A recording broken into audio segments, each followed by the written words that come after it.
Le ministère est une manifestation de Jésus. Il a plu à Dieu de révéler en moi son Fils pour que je le proclame parmi les païens.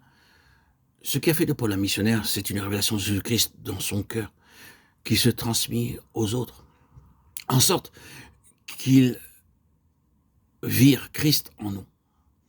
Et la prière que nous devrions faire monter à Dieu, c'est que la part qui nous incombe dans ce ministère soit réellement cela. Christ révélé aux autres à travers notre personnalité. C'est la gloire du Père qui se met alors à rayonner et rien ne tient devant elle. Il est donc de toute importance que le vase soit tel qu'il n'obscurcisse pas la gloire de Dieu. C'est pour cela que Dieu le maintiendra dans la faiblesse afin que tout soit à sa gloire. C'est un ministère auquel les puissances de ténèbres elles-mêmes doivent s'assujettir. Ce n'est pas ce que nous disons qui compte aux yeux de Dieu. C'est la mesure dans laquelle la gloire de Dieu, à savoir Jésus-Christ, est impartie aux autres par notre entremise. C'est le ministère de Christ et il ne devient opérant qu'à proportion de ce que Christ est en nous. Le voilà, l'examen d'entrée, le certificat de capacité. Paul le dit aux Corinthiens en tout autant de termes.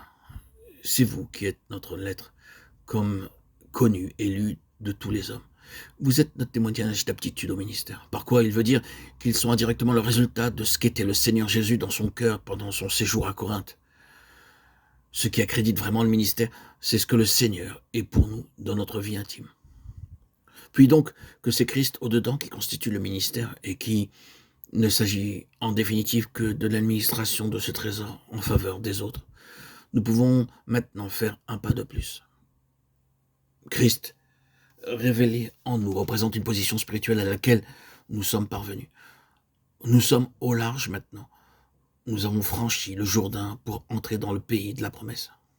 Vous vous souvenez qu'au moment où le peuple d'Israël allait entrer en Canaan, il eut des répartitions de territoires qui se distinguent l'une de l'autre, pas en les considérant qui les inspirèrent. Tandis que sous Josué, il eut 9 tribus et demie qui devaient se partager le pays au-delà du Jourdain. Il eut 2 tribus et demie qui obtinrent de Moïse d'avoir leur héritage en deçà du Jourdain. Moïse accepta leur demande, bien qu'elle ne correspondît pas au plan supérieur que Dieu avait formé pour eux. Tous les autres eurent leur héritage au-delà du Jourdain, dans la terre promise proprement dite. Il y avait là une question de plénitude.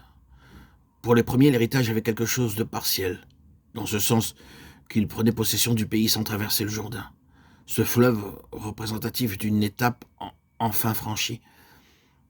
Ils étaient tenus cependant par un ordre de Moïse à accompagner les 9 tribus et demie de l'autre côté, quitte à revenir ensuite.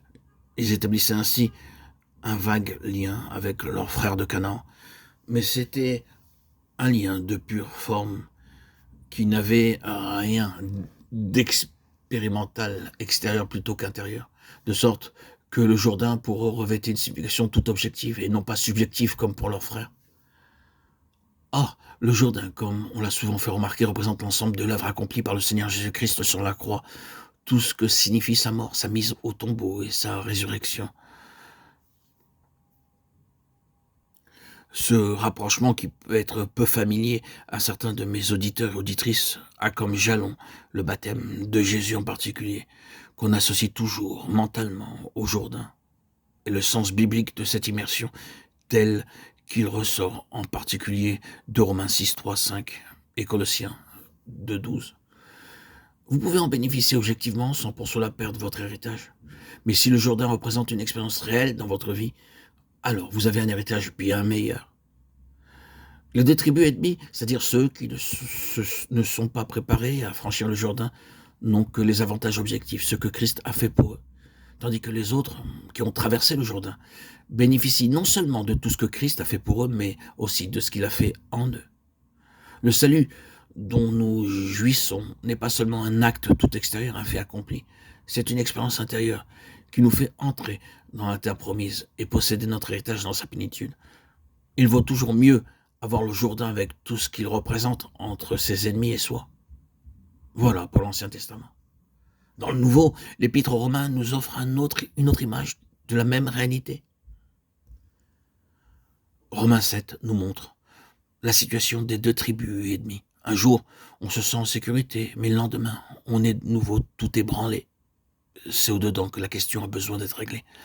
On se réjouit de ce que le Seigneur a fait, mais on se rend compte qu'on a besoin de quelque chose de plus.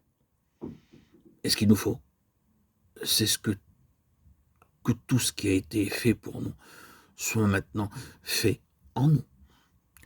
C'est ce que nous avons au chapitre 8. Nous sommes là en plein pays de la promesse. Et Romains 8 nous conduit tout droit à l'épître aux Éphésiens et à celle aux Colossiens. Ces lettres qui nous parlent de la plénitude de notre héritage en Christ, le cœur même de notre Canaan spirituel.